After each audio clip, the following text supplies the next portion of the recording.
Hello friends, welcome to my healing recipes Tamil channel. இன்னைக்கு நம்ம healing recipesல பார்க்க போற ஒரு health video பாத்தீங்கன்னா நம்ம oats vegetable கிச்சடி பத்தி தான் பார்க்க போறோம். இதுல பாத்தீங்கன்னா protein, fiber, potassium மற்றும் விட்டமின்ஸும் மினரல்ஸும் நிறைய நிறைஞ்சிருக்கு. இதுல இருக்கிற மருத்துவ நன்மைகளை பற்றியும் இது எதுக்கெல்லாம் நம்மளுக்கு பயன்படுது அப்படின்றத பத்தி நம்ம இந்த வீடியோல டீடைலா பார்க்கலாம். வாங்க இப்போ வீடியோக்குள்ள போகலாம்.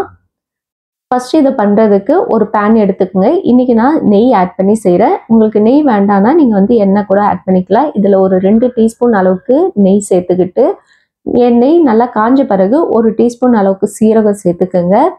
ஒரு பெரிய வெங்காயத்தை பொடியா கட் பண்ணி சேர்த்துக்கலாம். அது கூடவே ஒரு 2 பச்சை மிளகாயும் சேர்த்து இதை நல்லா வதக்கி விட்டுடலாம். வெங்காயம் ஓரளவுக்கு வதங்கின பிறகு உங்களுக்கு விருப்பமான வெஜிடபிள்ஸை நீங்க ஆட் பண்ணிக்கலாம். நான் இன்னைக்கு ஒரு குடமிளகாவும் ஒரு கேரட்டும் சேர்த்துருக்கேன். நல்லா பொடியா கட் பண்ணி சேர்த்துருக்கேன். உங்களுக்கு நீல வாக்குல வேணுனாலும் நீங்க அப்படியே ஆட் பண்ணிக்கிட்டு இதை கொஞ்சம் வதக்கி விட்டுருங்க. இப்போ இது கூடவே ஒரு 5-6 பீன்ஸ் அளவுக்கு நீங்க இதில் ஆட் பண்ணிக்கலாம்.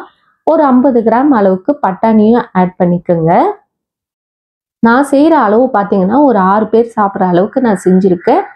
நீங்கள் கம்மியாக 2 பேர் 3 பேர் தான் சாப்பிட்றீங்கன்னா அதுக்கேற்ற மாதிரி வெஜிடபிள்ஸ் ஆட் பண்ணிக்கோங்க. இப்போ இதையும் சேர்த்து நல்லா வதக்கி விட்டுடலாம்.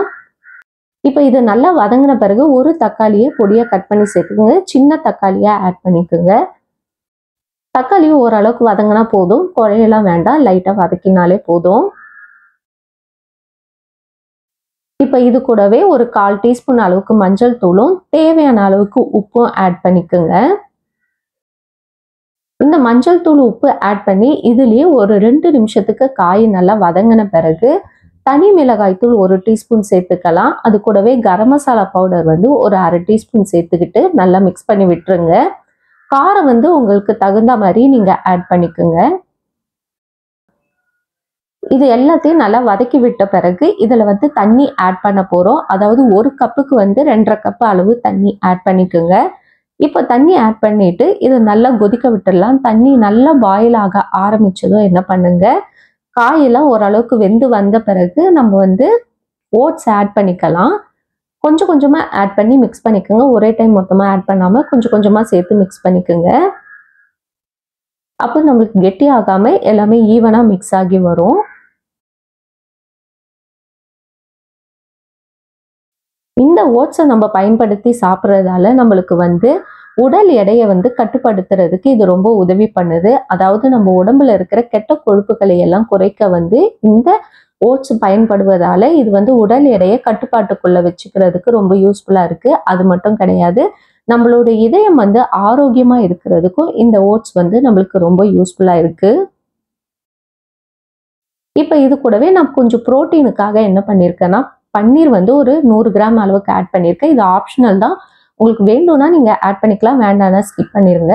பன்னீரும் சேர்த்து மிக்ஸ் பண்ணி விட்டுருங்க. இது நல்லா பாயில் வரட்டும். இப்போ நம்ம ஒரு மூடி போட்டு லோ ஃப்ளேம்ல அப்படியே கொஞ்ச நேரம் வேக விட்டுடலாம். ஒரு 5 நிமிஷம் வெந்தனாலே போதும். ஓட்ஸ் சீக்கிரமா வெந்து வந்துடும். 5 நிமிஷத்துக்கு அப்புறமா எடுத்து பாருங்க, நல்லா நம்மளுடைய ஓட்ஸ் கிச்சடி சூப்பரா ரெடி ஆயிடுச்சு. இது கொஞ்சம் சூடு ஆறணுன்னே பார்த்தீங்கன்னா இன்னும் கொஞ்சம் கெட்டிமாயிடும்.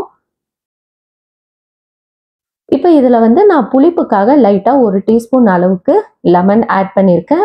அது கூடவே கொஞ்சமா பொடியா கட் பண்ண கொத்தமல்லி கருவேப்பிலையை நம்ம ஆட் பண்ணிக்கலாம். ஆட் பண்ணிட்டு மிக்ஸ் பண்ணிட்டு சர்வ் பண்ண வேண்டியதான். ஒரு அருமையான ஹெல்த்தியான ஓட்ஸ் கிச்சடி நம்மளுக்கு ரெடி ஆயிடுச்சு. இதுல ஃபைபர், விட்டமின்ஸ் போன்ற எல்லா சத்துக்களும் நிறைஞ்சிருக்கு. இந்த மாதிரி யூஸ்ஃபுல்லான வீடியோஸ் பார்க்கறதுக்கு நம்ம சேனலை தொடர்ந்து சப்ஸ்கிரைப் பண்ணி வச்சுக்கோங்க. இன்னொரு வீடியோவில் உங்களை சந்திக்கிறேன். Bye bye friends.